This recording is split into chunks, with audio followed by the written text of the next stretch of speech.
Callie and welcome to Kapowski Reads, and it is the start of a new, I was going to say a new week, it's Saturday, which is the start of a new vlogging week because I post on Sundays. So it is Saturday and usually I have no plans, but I have plans today. It is Halloween weekend, and even though this video is going to be going up in November, I'm still participating in some of the Halloween goings on. Our favourite donut shop, because I am an adult and I have a favourite donut shop, has announced that they're doing some Halloween flavoured or themed donuts. So my partner and I are off to go into town and treat ourselves to some spooky donuts. We also have to go and get more coffee for our coffee machine at home, but the shop that we pick up our beans from is literally around the corner from the donut shop.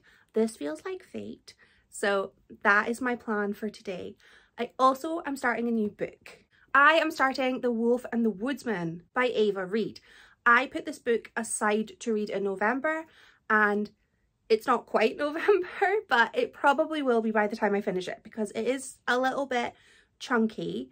And as far as I'm aware, this is sort of a Red Riding Hood inspired or influenced book. It is fantasy, and I think I saw something that said that it was quite violent, quite gory, so I might be thinking of something else, but I'm prepared should that be the case with this book.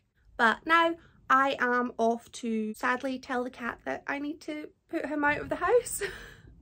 It's raining, so he's not going to be too happy, but he lives next door. He doesn't have far to go, and I'm going to go off and get a donut with my boyfriend.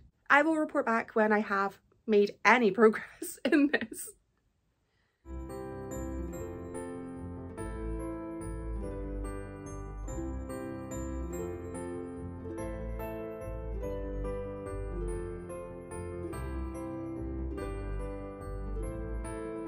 It is now not quite 5 o'clock, but it is very dark and I am pretty much entirely in shadow, so we're going with it. We went to town, we got our donuts, and I'm still not 100% sure what flavour they were. There was the pumpkin spice one, which was delicious, and I think the other two were just a ring donut and a chocolate one. Either way, they were lovely and whimsical and just seasonally appropriate, and it felt right to get Halloween donuts. I forgot my book. I forgot to take my book with me, so I started reading Autumn by Ali Smith instead. I have been meaning to read this collection. It's a seasonal quartet. I've been meaning to read this for about 3 years now, but the series starts with autumn. Now, unless you know that and remember it, it's very easy to forget because I have tried this series a few times. I tried with spring and realised, no, that's book 3. And then another year I remembered it didn't start with spring, but I tried with winter.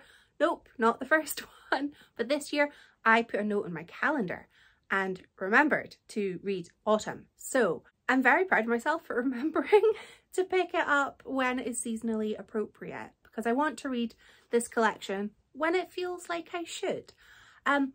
This book is odd. It starts in a really bizarre way. I'm not super far into it, maybe a quarter to a fifth in. It starts with some like time travel goings on, so instantly my interest was sort of grabbed because I didn't know too much about the book. The blurb is super short. It just says, Daniel is a century old. Elizabeth, born in 1984, has her eye on the future. The United Kingdom is in pieces, divided by a historic once-in-a-generation summer. Love is won, love is lost, hope is hand in hand with hopelessness. The seasons roll round as ever. So I didn't really know what to expect, and I didn't expect the book to start with some time travel. Although now that I say that, am I misremembering the beginning of this book? So far I've mainly met Elizabeth. She seems quite likeable, if not a little sort of down on her luck, a little hopeless. I've not really met Daniel too much to know anything about him, other than he's very elderly at this point. But it does tell me he is 100 years old. There was a part where Elizabeth is in the post office and it's just the most frustrating experience for her. And I feel like that was just so relatable, because have we not all had a horrific experience in a post office at some point in our lives, particularly with, as she was having her passport checked to renew it. And I know I've had awful experiences getting that done too. So it was very relatable. And I think I like Elizabeth so far. This book is set against a backdrop of the UK post-Brexit vote, which in my mind was not as long ago as this book tells me, but a quick Google tells me that I just can't tell the passages of time that accurately, because it was. So far, I am finding the writing to be very lyrical and beautiful, and I want to continue reading this book. I'm really excited to pick it up. So I'm very glad that I forgot my book and got to read this instead.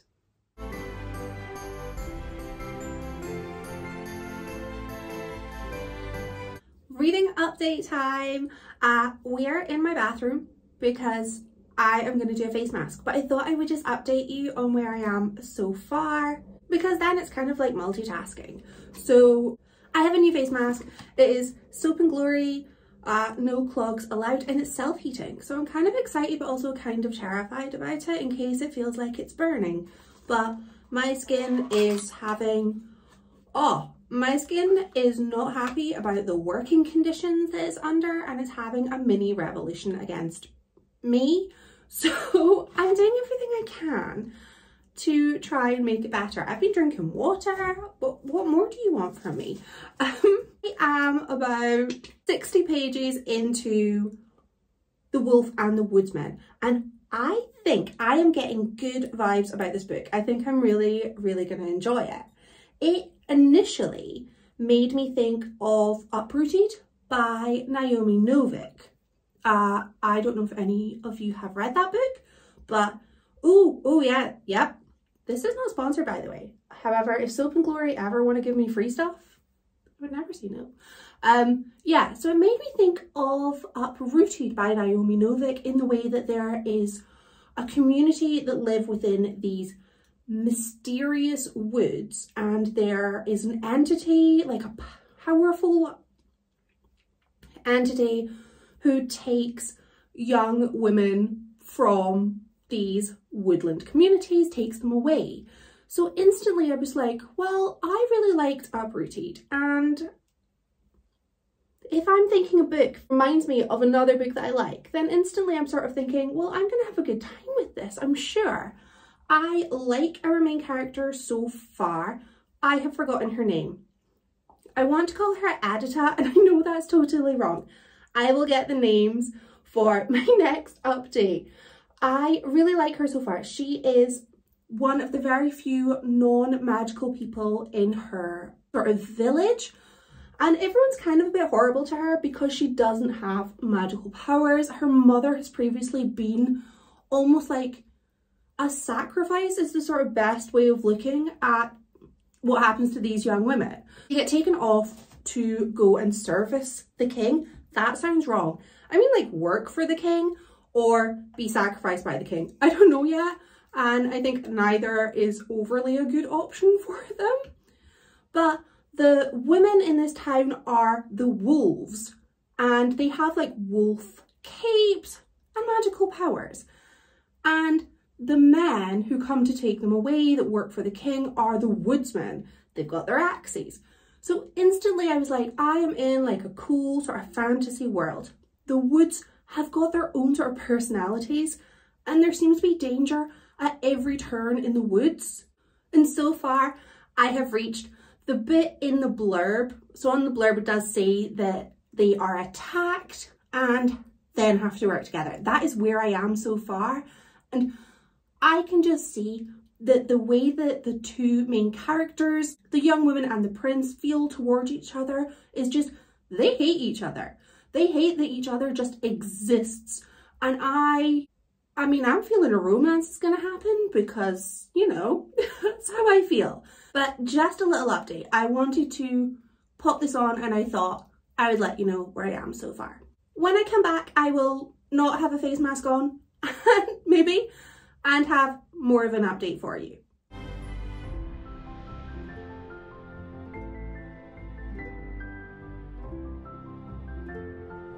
I have more updates. I am now a quarter of the way into The Wolf and the Woodsman after my quick little update last time. And I don't like it. I don't like it. I also don't like whatever my hair is doing today, but we're just going with it. It's stormy outside. Again, we're now in Storm Kieran. Babette has gone. Now we've got Kieran. So you can't do your hair when there's a storm. That's just a rule. So the book, I've decided I'm going to DNF because I don't like it. I did see somebody say that this book was really similar to The Bear and the Nightingale, which I haven't read, but I want to. And Spinning Silver, which I disagree with because I love Spinning Silver. It's one of my favourite Naomi Novik books, but I actually thought it was more reminiscent of Uprooted because of the whole taking a young girl away from her community to go to basically a castle. That element was pretty similar, and the woods play much more of a role in that book than they do in Spinning Silver, but I don't know, maybe the people who were saying this hadn't read that book. I realised I got 100 pages in and I didn't like either of the characters. The main female character is 25, but she read much younger, like I would say maybe 12. I can see why people have said this was young adult because of the way that the character's maturity is so young. And I didn't like the male protagonist. I ultimately just don't care about any of the characters in the book. And the story itself feels really familiar in that I think I've read it. I think I've read this kind of tale multiple times, and I will happily read a beloved trope over and over and over, but I would like to sometimes get something new, something unique, something to make this book different to all of the others. And for me, this was just a lot of the same thing. I think the main difference between this and a whole bunch of other fantasy books that I've read and enjoyed that were kind of similar is that this book is more violent, and that's not something I look for. So I am going to say I'm DNFing this, and I'm okay with that because I don't like it, and I'm just going to make myself sad if I keep reading it. So let's not. I am going to start reading a different book today though, because I like to have a couple of books in my weekly vlogs just because I like to read more than one book of a week. And the only other books that I'm planning to pick up this week are buddy reads that will be going on for a kind of longer amount of time. So I picked up All's Well by Mona Awad because I wanted to pick up Rouge, but that's on my November TBR and it is Halloween. It is happy Halloween. It's the 31st. I can't start reading books for my November TBR until November. I don't make the rules, except I kind of do. So I'm going with All's Well. And again, I'm not a huge way through the book, but I am far enough in to just feel, you know, when you feel in your bones, like, I am gonna love this. And I think I'm gonna love this. Our main character, Miranda, has got some severe back pain. This is relevant. It seems to be sort of her defining feature.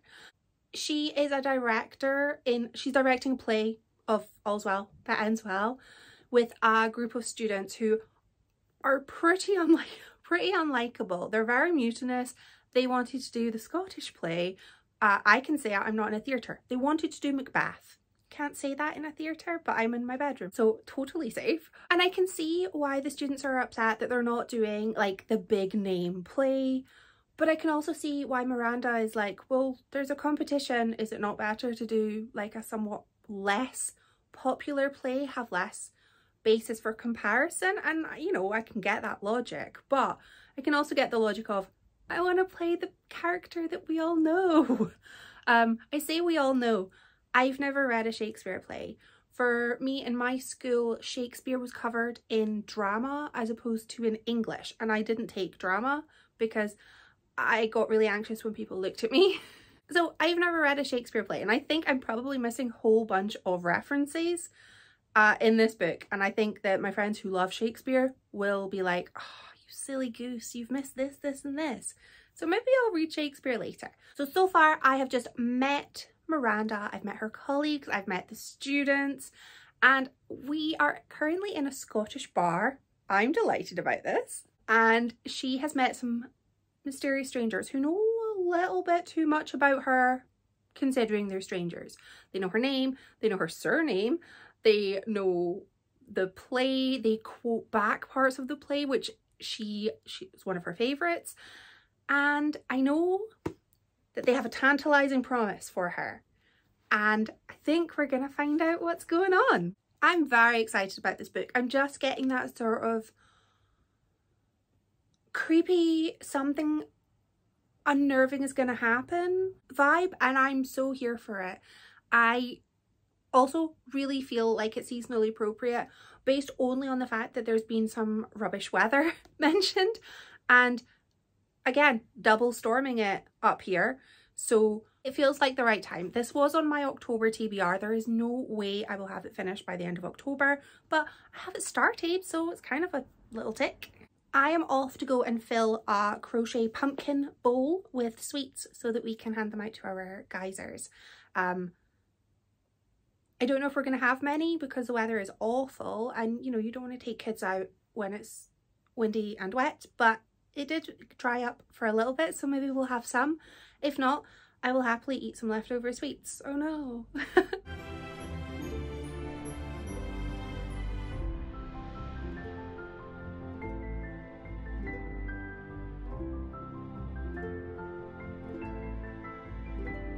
I have now finished Autumn by Ali Smith, and I just want to say, ignore everything that I said about this book in my last update.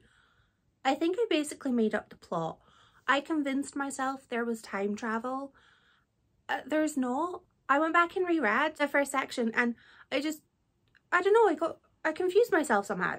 This was a wonderful book, despite there not being any time travel in it. I don't know where that came from.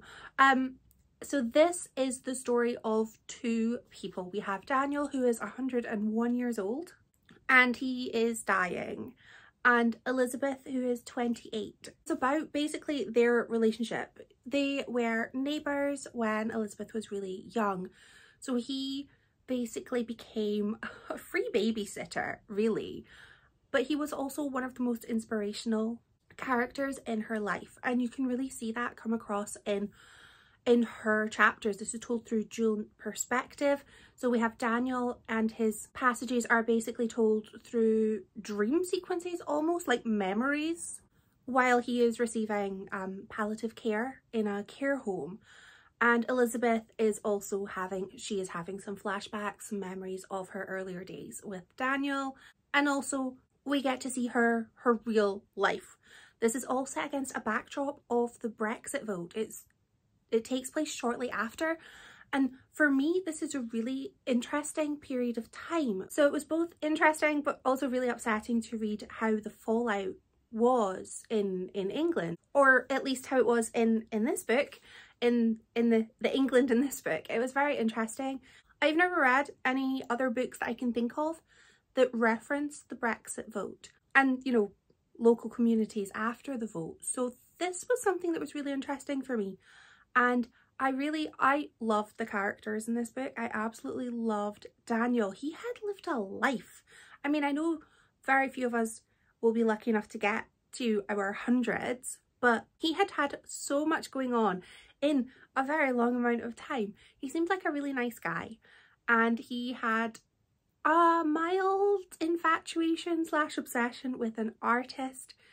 So it was really nice seeing how that had impacted Elizabeth, who had gone on to just study art. And you could really see through Daniel's sort of dream sequences the impact that he had had on Elizabeth's life. And he basically helped her learn to ask questions and to stand up for things. And I think that was really important. And I really liked the way that he was referred to as her grandfather, and they weren't related through blood. They were just, you know, the grandfather and granddaughter that you choose. And I thought it was so beautiful to sort of read a story where, you know, your family isn't necessarily your blood related family, but the family that you choose. Her mother in this book was also a really interesting character. She was super into the friendship between Elizabeth and Daniel right at the beginning because, you know, babysitter. As Elizabeth got a little bit older, her mother started to think it was weird. It was a little bit, you know, was it creepy? What are you talking about? They were talking about art, mainly. They were just talking about art and books, literature. But her mother was very, like, a little bit suspicious. Her mum then grew into this hilarious character years later. So I really enjoyed her mother's character arc. But she felt a little bit more like the daughter in the mother-daughter traditional dynamic. She was a little bit wild. Ended up getting arrested, but I absolutely loved when she got arrested. It was so exactly what I would have expected that character to do. The writing style in this book is very unusual. It's very beautiful, but it's also very poetic. So I really enjoyed that. It was quite a pleasure to read. And it's a very short book in a very generous font. Don't know if that shows too much, but it feels like a larger font. Either way, I got through it quite quickly, which is probably for the best because I had to go back and reread some of it. I'm so excited to continue with this collection. There are 3 more books: winter, spring and summer. I'm going to be reading winter when it becomes winter. And the same goes for spring and summer. There were moments during this book when I wasn't quite sure if what I was reading had actually happened or if it was just sort of hopeful imaginings of memories. I don't actually care if the memories were real or if they were manufactured. I mean, it's a book, it's fiction, none of it's real. But for the characters, I kind of like not knowing, having that ambiguity of, you know, did you live all of these lives? Did you write all of those jingles? And I don't need to know if it was real or not, because I choose to believe that it was. I love the way that Daniel had just inspired Elizabeth to love reading. He started every conversation with, "What are you reading?" I just thought that was so lovely, like to have this older person in your life inspire you and encourage you to keep doing things that just grow your wee brain and make you think, make you ponder, and ultimately sort of become a better rounded person. He made her question things, and I think that that's lovely. He made her use her imagination as well. But he would give her the choice, you know. They played this beautiful game of he would either tell her a story and she was to close her eyes and, you know, have a picture in her mind of it, or he would tell her about a picture and she was to come up with a story that went with it. And I just thought that was so fun and so creative, but such a lovely memory to have of your granddad, basically. I thought this was lovely. It was just a beautiful story, and I was left wanting more, and I think that that's probably the sign of a really good story, because I want more. I would like more. I don't know if the rest of the series includes the same characters or if it's just sort of getting the vibe of the season, but I will find out and then I'll let you know when I read it, which will be in winter. But I am now going to have to go back to work because I was trying to get this filmed while we had just a smidgen of natural light. There's not a lot, it's trying, but I have to go back to work. I have to go and do some work assessments because the time has come in the year where we've got a lot of work assessments that need to be done. I will be back next to update you on All's Well because I'm currently reading that. I'm still really enjoying it. Full update to come.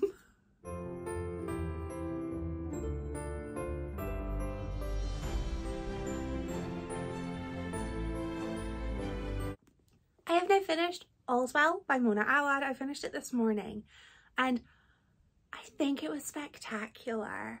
I gave it 4 stars, but now that I'm thinking about it, I want to go back and maybe increase that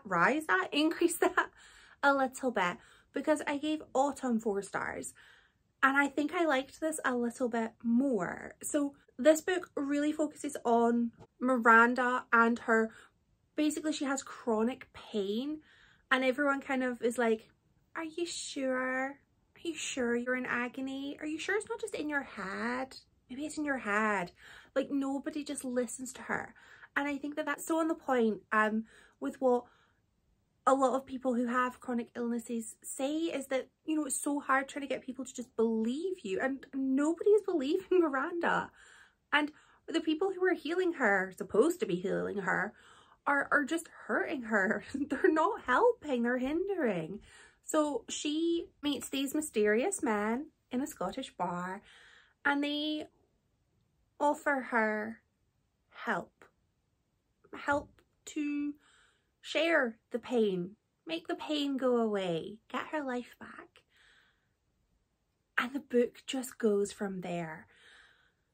I loved the way that she was able to sort of find herself when she lost her pain, but also she totally lost herself as well. This was told in a classic 3-part format, with your sort of laying the scene where she is in so much pain. Her students are just, apart from Ellie, they're basically pretty awful. And they are trying to start a mutiny because they want to do Macbeth. But, you know, you're not doing Macbeth. Get over it. Everything can't be Macbeth. And she's struggling with colleagues. And then part 1 ends with her having this arrangement, shall we say. Part 2 is where she lives her life. She has a great time. She gets the play going. People start listening to her. She starts to find herself being attractive. After a marriage breakup, she's sort of like, maybe I am a lovable candidate. Maybe some people might adore me. And she just feels so confident. She's feeling her oats. And she is becoming a little bit of a theatre tyrant. And the students basically fear her. And there's a little bit of sort of like magical elements going on too. I think that this book has got some Macbeth references. I noticed the use of the sort of threes everywhere, which I know is a Macbeth thing. You've got the weird sisters in Macbeth who are the witches, and in this there are the weird brethren who are a musical trio. And I think that if I knew more about Shakespeare, I would have been able to see a few more points. But considering that all of my Shakespeare knowledge is based on The Simpsons and films from the 2000s that were inspired by Shakespeare, so 10 Things I Hate About You, which was The Taming of the Shrew. There's that Midsummer Night's Dream film that had Kirsten Dunst and Sisqo, and I've not thought about that film for a long time. That was a good film. I might have to go back and rewatch that. And I'm sure there were others. The Lion King, that's Hamlet inspired, I think.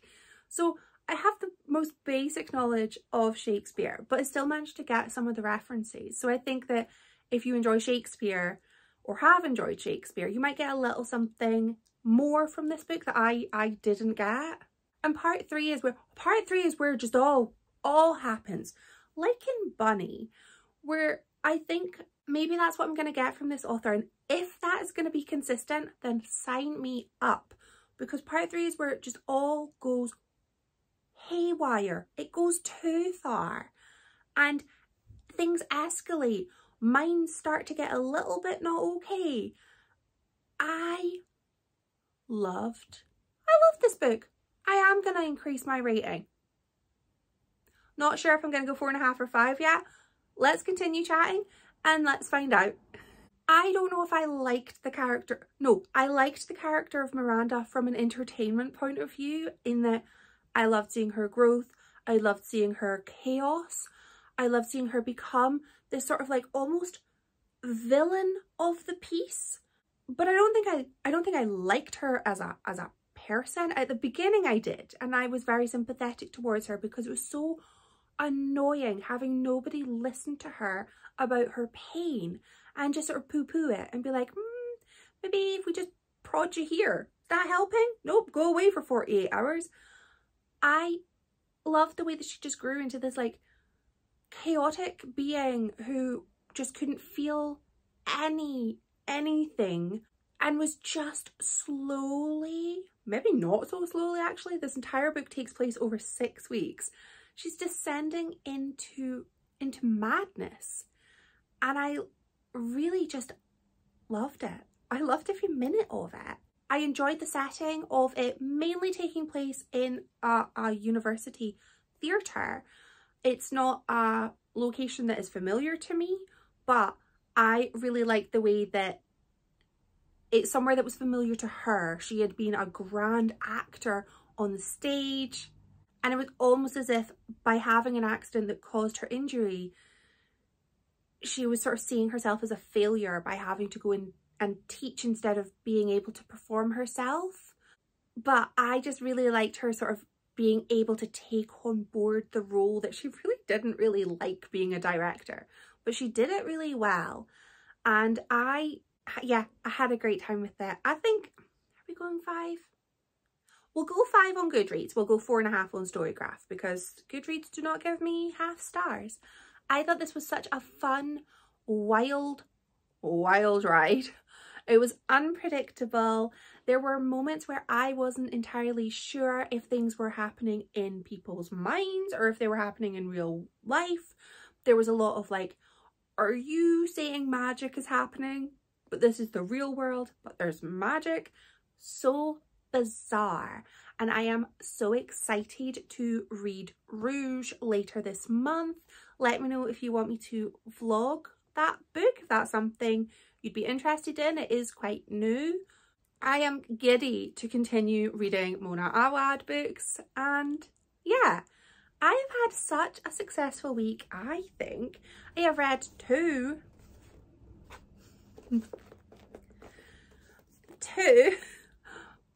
4-5-star reads. I've had a DNF, but we'll not talk about that because let's not focus on the negative. I've had a fun time. I've found 2 new favourites and I had some donuts. What more could a girl ask for? Let me know what you've been up to this week, if you've had any good books or any fun activities. Other than the donuts, I've barely done anything. I've barely left the house. Thank you so much for watching. Bye!